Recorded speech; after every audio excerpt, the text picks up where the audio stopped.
طيب هل مطعم البركه بيضحك علينا؟ يعني انا قررت ان انا اجيب منه نفس الاوردر 3 مرات، مره في البيت ومره في الصاله، والمره الثالثه هستلمه تيك اواي، ونشوف بقى هل هيبقى في فرق ما بين الكواليتي والطعم ما بين الثلاثه او لا. وخلينا نبدا اول حاجه بقى بالاوردر اللي احنا ناكله في الصاله بتاعتنا. الحاجه يا جدعان سخنه جدا، بصوا كده حجم الصدر جنب وشي عامل ازاي. بالنسبه بقى لوجبه النص فرخه، فهي بيبقى جاي معاها بطاطس مع رغيف عيش وواحده كولسلو وواحده توميه.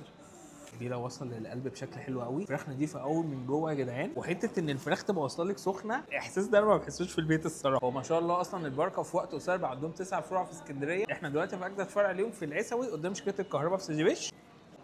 ولا غلطه. ووصل الاوردر معانا في البيت بعد تقريبا نص ساعه من طلب الاوردر، برده الوقت يعتبر كويس جدا. بالنسبه بقى لوجبه القطع، فهي جايه معاها رغيف بتاريخ النهارده ونفس التوميه والكولسلو والاثنين كاتشب، بس المره دي مديانا الجلافزات في كيسه كده مش في بتاع مغلفه شبه في المطعم.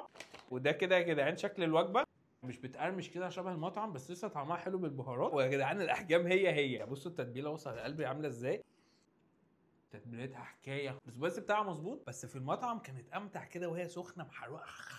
يلا بينا بقى على التالت فرع عندهم وهو المحروسه. فاحنا بقى ايه، هناخد الاوردر وناكله على البحر.